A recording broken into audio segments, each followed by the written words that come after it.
Já pegando esse gancho também dos ciclos, acho que uma coisa que reforçou até a nossa mudança de rating, né? A gente recentemente encaminha um relatório, imagino que você deve ter lido. A gente fez um downgrade de rating, a gente estava com recomendação de compra e a gente colocou no neutro. E aí uma das coisas que embasou, né, não foi só isso, mas acho que também foi bastante ligado a isso, né? Essa questão do ciclo ser ruim para o consumo e a perspectiva de e-commerce para esse ano, ela está com um crescimento de 1,5% a 2%. Que se você pegar a inflação, descontar a inflação, você não tem basicamente crescimento real nenhum, né? Então, em relação ao ano passado, de 2022, que já foi um ano fraco para e-commerce, saindo de um ano bem forte, que foi 2021, né, com a pandemia. Então, assim, uma das coisas que nos fizeram botar um pouco ali, tirar o pé do acelerador, não vou nem dizer botar o pé no freio, né, porque não foi uma recomendação de venda, e sim uma recomendação neutra, mas é tirar o pé do acelerador com o nosso rate de compra para fazer esse downgrade da recomendação, foi ligado a essa questão do consumo e desse ato cíclico. Então, a minha pergunta vai, assim, acho que, primeiro, acho que um ponto que é importante também, dar a oportunidade de você esclarecer para quem estiver vendo, uma das dinâmicas que aconteceu nesse resultado foi que a vertical de shoppings, ela pegou um efeito ali de descasamento em relação ao quarto tri, né, e a gente também teve uma receita de shoppings com um pouquinho de efeito da sazonalidade do varejo do trimestre passado. Né? Então, se a gente pegar a receita consolidada que tinha no nosso modelo, nossas projeções, ela veio basicamente em linha com o reportado agora no primeiro tri, porém tiveram duas divergências grandes, que acabaram meio que se netando ali, meio que comportamento sendo neutralizado, que foi o Bankley vindo muito abaixo do que a gente estava esperando, e a receita de shoppings vindo acima do que a gente estava esperando por conta desse efeito de descasamento. Então, eu queria te dar a oportunidade de explicar, porque eu, como analista e conversando com você já em outras reuniões que a gente teve a oportunidade de falar, eu entendo como funciona o processo, mas talvez a maioria ou algumas pessoas que estejam assistindo não saibam o que é isso. Tá? Acho que é importante para a pessoa entender como funciona o sistema de cashback, quantos dias vocês acabam tendo de delay, como funciona o processo. Esse é o primeiro ponto. E olhando daqui para frente, já que esse TRI teve um efeito que foi, digamos assim, um efeito que ajudou os números da vertical de shoppings por conta do TRI passado, olhando para o restante do ano, onde a gente não deve ter mais esse efeito, né? Para o segundo TRI, por exemplo. E de um ano que se espera-se muito pouco do varejo, de e-commerce, então o que você acredita que pode acontecer com os números da vertical de shoppings ao longo do ano? Acho que essas são as duas perguntas. Bom demais. Não, muito boa pergunta. Mas, como você disse, vamos começar do início, né? Até para as pessoas aqui talvez não estejam acostumadas com case Melius. O que o Melius faz? Qual é o core business do Melius? Né? A gente fala de cashback, hoje todo mundo faz cashback, mas no fundo quem começou o cashback no Brasil foi o próprio Melius. O Jael e o Ofli tiveram essa ideia lá atrás, viram que empresas fora do Brasil tinham esse produto, foram até lá fora consultar os presidentes dessas empresas para trazer o produto para o Brasil e conseguiram operacionalizar depois inclusive de até algumas derrotas, né? Eles escrevem isso num livro que é bem legal de ler e tal. Então, o cashback, né, que é o nosso principal produto, na verdade, o core business da empresa é o seguinte, é gerar venda para os nossos parceiros. Então, imagina que nossos parceiros são lojistas e o que a gente faz é aproximar os usuários, que hoje são 27 milhões de usuários, desses parceiros. Então, você, Igor, quando quer fazer uma compra, por exemplo, uma loja que você queira comprar um tênis, você faz através do Melius, o Melius gera essa venda para esse lojista, a gente recebe uma comissão por isso, e o seu cashback nada mais é do que essa comissão repartida entre o meu lucro, a minha receita e o seu cashback, o seu retorno. É daí que vem esse dinheiro do cashback, né?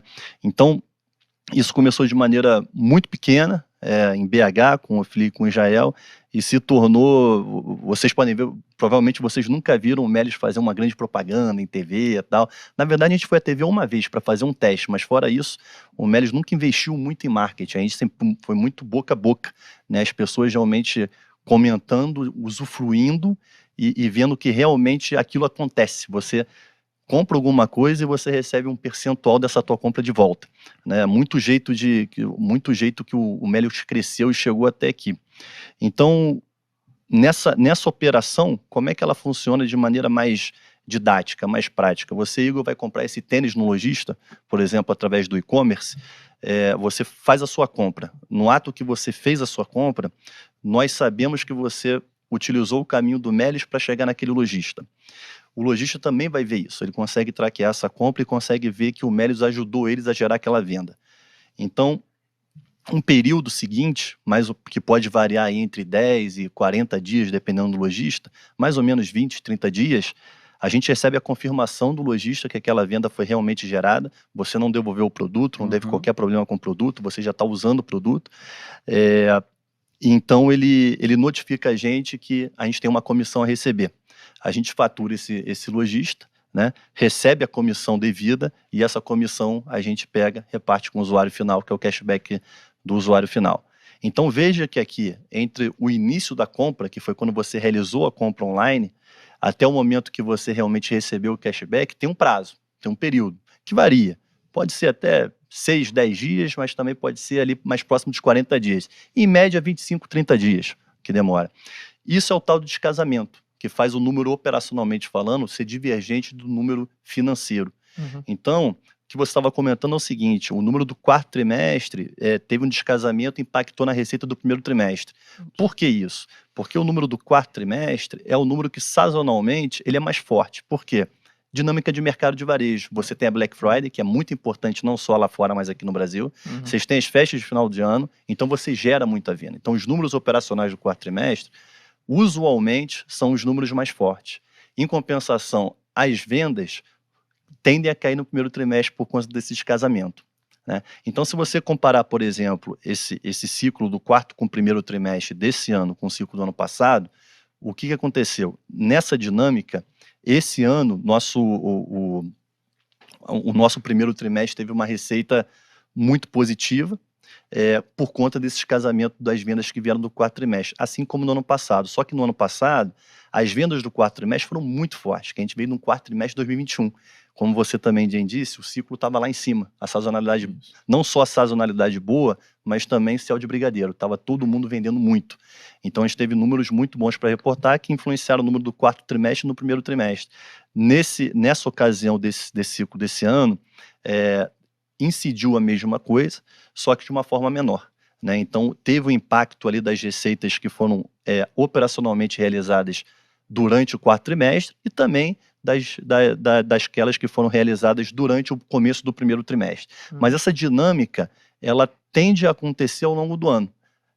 Às vezes ela pode acontecer de uma forma mais brusca e às vezes menos brusca. A gente pode ter, por exemplo, um parceiro grande que num período de sazonalidade alta pague a gente num período de tempo menor, num prazo menor do que usualmente paga. Isso acontece, a negociação de working capital, etc. Acontece em qualquer empresa. Às vezes vale a pena também para o lojista adiantar o pagamento para a gente, né? Então, se isso acontecer, e foi um dos motivos que aconteceu lá no ano passado, você impacta essa receita daquele trimestre ou de um outro trimestre. Mas, usualmente falando, de maneira mais normal, vamos dizer assim, o impacto da venda que você tem naquele trimestre, ele vai impactar sua receita naquele mesmo trimestre e também no trimestre seguinte. Então, por isso que existe esse descasamento.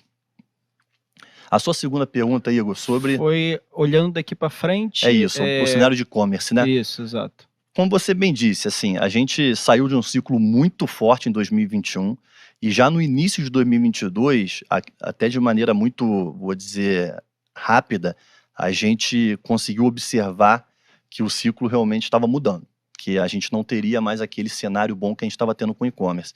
Você até falou sobre um crescimento aí, tirando a inflação de em torno de 2% no ano, algo nesse sentido, 1,5% do e-commerce. Eu vi relatórios de mercado falando um pouco mais do que isso. O Melius não dá guidance, pelo menos até o momento a gente não dá guidance, mas eu sinceramente acho que estou mais para o teu e-mail do que para o pessoal que está falando acima disso, ou até mesmo uma desaceleração, para ser muito sincero. O cenário que nós estamos vivendo hoje realmente com e-commerce é um de ciclo inferior. A questão da taxa de juros alta impacta o usuário final, e quanto mais tempo isso fica, mais vai impactando, obviamente. Temos a perspectiva, sim, né, já tem muitas discussões sobre isso, sobre essa mudança de cenário, porque existe uma eventual mudança da taxa de juros, mas tirando essa informação da frente aqui, que é uma questão mais macro, que, né, a gente não consegue Controlar. gerenciar, vamos dizer assim, controlar, qual foi o grande mérito da empresa? Essa comissão recebida é o que a gente chama de take rate, né? E a parte que fica conosco é o chamado net take rate, é a nossa margem. Nesse período de demanda menor, vamos dizer assim, de menos aceleração do e-commerce, a gente conseguiu aumentar o nosso take rate trimestre a trimestre, inclusive, principalmente em período de sazonalidade alta, que são os 4 trimestres. O que isso quer dizer? O Melius, mesmo no período mais fraco de e-commerce, ele se provou como um bom operador de vendas para os seus parceiros. Então, seus parceiros, a gente conseguiu negociar melhores comissões. A gente negociando melhores comissões, o usuário não só ganhou mais cashback, mas como a gente também teve a oportunidade de aumentar nossa margem. Então, basicamente, esse foi o nosso trabalho do último ano. A gente reestruturou bem a companhia no sentido de deixar ela mais, a gente gosta de falar asset light, uma estrutura mais enxuta, acho que a gente vai falar isso aqui mais para frente, mas nessa parte da operação em si, ela se provou que a gente é importante para os parceiros. Então a gente conseguiu, se não ter a manutenção da comissão com cada um desses parceiros, aumentar essa comissão, essa chamada take rate. Assim a gente conseguiu aumentar o cashback para o usuário e aumentar também o nosso retorno, mantendo essa dinâmica sustentável. Eu acho que esse é o ponto para a gente aqui, fundamental desse ano. Enquanto o mercado se mantiver nessa dinâmica de um ciclo mais baixo, é importante que a gente não perca esse take rate, a gente aumente o número de parceiros, e os parceiros hoje, basicamente, todos importantes que atuam aqui no Brasil estão conosco, com exceção do Mercado Livre, que eu espero que virem em breve, mas todos estão conosco, inclusive aqueles que vêm, né, da China, tal, alguns desses parceiros entraram também conosco, mostrando a importância do Melius. Então, a dinâmica é essa, a gente manter a comissão, mostrar para eles que a nossa capacidade de gerar venda para eles é importante. A gente é um canal que gera mais venda do que, por exemplo, se eles botarem uma propaganda no YouTube ou qualquer coisa da vida. E assim a comissão que a gente ganha, a gente consegue não só repassar uma boa parte para o nosso usuário final, mas também ficar uma boa parte conosco. Então a dinâmica do ano é essa.